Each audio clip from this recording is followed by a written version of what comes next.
มาจ้ะมาสิตอบคอมเมนต์พี่คนหนึ่งเนาะจ้ะเนาะเพิ่นมาคอมเมนต์ว่า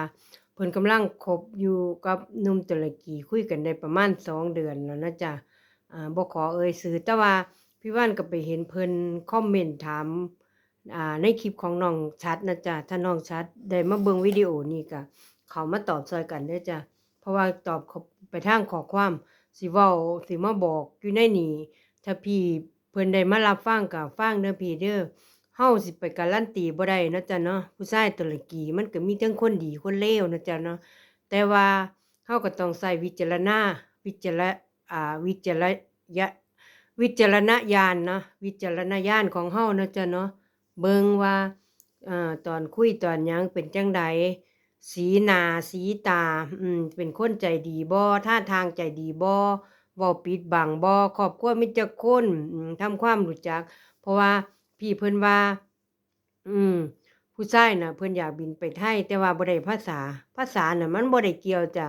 บินไปไทยพี่ก็ไปรับเพิ่นอยู่สนามบินแค่นั้นเฮาเป็นคนไทยเฮารู้อยู่แล้วปากเฮาน่ะจะมีถามรับอยู่สนามบินไปเที่ยวไปกินไปกินข้าวกินปลาทำความรู้จักกันอันนั้นก็มันก็เป็นเรื่องของพี่อีกไปเทื่อหนึ่งเนาะจ้ะเนาะเฮาเป็นผู้หญิงไทยเฮาต้องศึกษาเด้จ้ะบางคนผู้ชายตุรกีก็บ่ดีก็มีนะจ๊ะเนาะแต่ว่าส่วนมากก็สิดีนะจ๊ะน้องๆสะใภ้ตุรกีที่เพิ่นมาอยู่นี่เพิ่นก็พ้อคนดีๆนะจ๊ะเนาะเพิ่นถึงมาอยู่ประเทศตุรกีได้ถ้าพ้อคนบ่ดีมันก็อยู่บ่ได้แต่ว่ากฎหมายตุรกีมันก็ดีอย่างหนึ่งเนาะจ๊ะ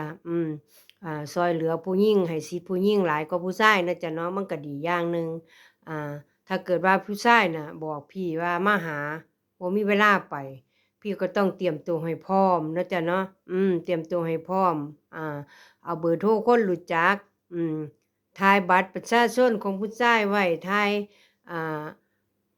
บ้านเลขที่ที่อยู่อิหยังไว้มันต้องเตรียมตัวให้พร้อมเด้อจ้ะเนาะแต่ว่าผู้ชายตุรกีน่ะส่วนมากเนี่ยก็สิดีนะจ๊ะเนาะต้อนรับผู้หญิงอย่างดีประเทศตุรกีมันมีฟรีวีซาเดือนหนึ่งเนาะจ๊ะถ้าแฟนพี่ไปบ่ได้พี่ก็ ถ้าเขาซื้อตั๋วเครื่องบินให้พี่ก็มาเที่ยวแต่ว่าแนะนำให้ซื้อตั๋วไปกลับเด้อจ้ะเด้อให้ซื้อตั๋วไปกลับจ้ะซื้อตั๋วไปกลับหยังติถ้าเกิดมาผู้ชายบ่ดีเฮาก็กลับประเทศบ้านเฮามันก็แค่นั้นอ่าการที่เฮาสิมีสามีผู้หนึ่งมันก็เป็นการเสี่ยงคือกันเดะจ้ะคล้ายๆกับเฮาซื้อหวยเฮาสิถูกรางวัลใหญ่หรือรางวัลน้อยถ้าเฮาถูกรางวัลใหญ่มันก็ดีนะจ๊ะเนาะ ถ้าถึงว่าลังร่องๆลงมาเฮาก็มันก็อยู่ที่ดวงวาสนาจักสิให้อ่าเว้าวางใดเนาะพี่เนาะพี่ก็ต้องศึกษาเองพี่คุยกันเพราะว่าพี่ก็ต้องถามความรู้กลุ่มเขาในกลุ่มสะใภ้ตุรกีเด้อจ้ะเด้อเขาในกลุ่มสะใภ้ตุรกีหรือถามเบิ่งสะใภ้ตุรกี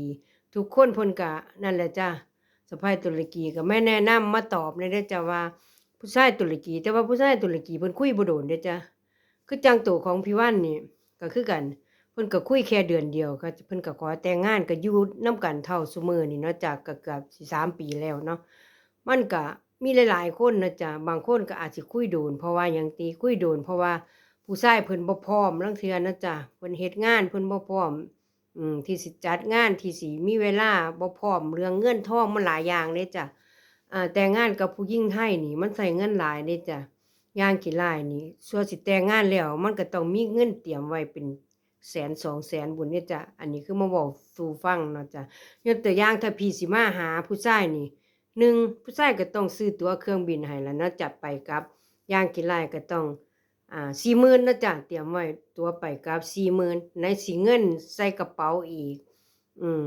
ถ้าเกิดว่าสิมาแต่งงานกันอีหลีว่าคุยกันเชื่อใจกันแล้วก็ค่าเอกสารอีกจ้ะจ้างเอเจนซีถ้าบ่จ้างเอเจนซีก็คือว่าไปเฮ็ดเองก็เบิดเงินคือเก่าล่ะจ้ะ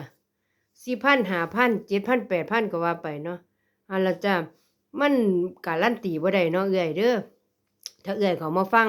คลิปวิดีโอนี่ผู้ชายตุรกีนะจ้ะอ่า มันเป็นสามีภรรยาเฮาคุยกัน2 คนก็ต้องเบิ่งอืมเบิ่งถ้าเกิดว่า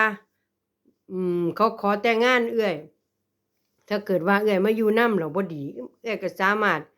หย่าได้จ้ะแต่ว่าการหย่าที่ประเทศตุรกีมันก็ยากแหน่จักหน่อยใช้เวลาการที่สิหย่ากันถ้าบ่อยู่ครบเป็นปีก็หย่าบ่ได้เว้นแต่ว่าเจ้าสิมีขอว่าผู้ชายตบตีเจ้าผู้ชายบ่เลี้ยงดูเจ้าจังซี้ก็คือหย่าได้โดยทันทีเลยนะจ๊ะเนาะก็สิเป็นจั่งซั้นกฎหมายนั่นล่ะจ้ะศึกษาเบิ่งเด้อเอื้อยเด้อก็ถ้าเกิดว่ามีหยังก็ทักหลังข้อความมาได้ก็ถ้ามีเวลาก็สิตอบให้นะจ๊ะอาจสิช้าไปจักหน่อยเนาะจ๊ะเนาะอ่าที่เฮ็ดคลิปมานี่ก็อยากให้สะใภ้ตุรกีเพิ่นมาบอกเอื้อยก็มาอ่านเอาในคอมเมนต์เด้อสะใภ้ตุรกีเพิ่นคบเพิ่นคุยกันทางใดพ้อทางใดจังพี่วันก็พ้อกันทางแอปนะจ๊ะเนาะพ้อกันทางแอปสามีก็ไปหานะจ๊ะเนาะ สามีไปหาแล้วพี่ว่านก็บินมาแต่งงานนะจ๊ะเนาะเฮ็ดเอกสารโน่นนั่นนี่นะจ๊ะเนาะนั่นล่ะจ้ะสะใภ้ตุรกีทุกคนนะจ๊ะบางคนเพิ่นก็สิคุย5เดือน6เดือน1เดือน2เดือน3เดือนแล้วแต่ที่เพิ่นมาอยู่นี่เพิ่นก็พ้อสามีดีๆทั้งนั้นเนาะจ๊ะเนาะโอเคนะจ๊ะก็มาเว้าสู่เอื้อยเพิ่นฟังแค่นี้คลิปนี้ก็สิยาวแหน่จักหน่อยเด้อจ้ะเด้อถ้าเอื้อยเข้ามาฟังก็พยายามศึกษาเนาะจ้ะเบิ่งกันไปสักพักแต่ว่าอายุป่านนี้แล้วเฮาถามเลยจ้ะคุณให้สถานะฉันอย่างไรที่เราคุยกันอยู่อนาคตเราจะมีการแต่งงานเราไหมถามไปเลยจ้ะอายุหลายแล้วเพราะว่าเฮาคุยกับผู้ชายเฮาก็ต้องแต่งงานผู้ชายก็ต้องการแต่งงานอยู่แล้วอย่าไปเสียเวลาโดนนะจ๊ะเนาะถ้าเสียเวลาโดนจักหน่อยปีนี้พี่58 59 60พี่ก็อายุ เพิ่มขึ้นแล้วเนาะจ้ะบ่แม่นหยังมันก็สิเสียเวลาเฮาซื้อถามไปเลยจ้ะถามไปเลยถ้าสถานะแน่นอนก็คือโอเคนะจ๊ะเนาะนั่นล่ะจ้ะโอเคเด้อจ้ะบ๊ายบาย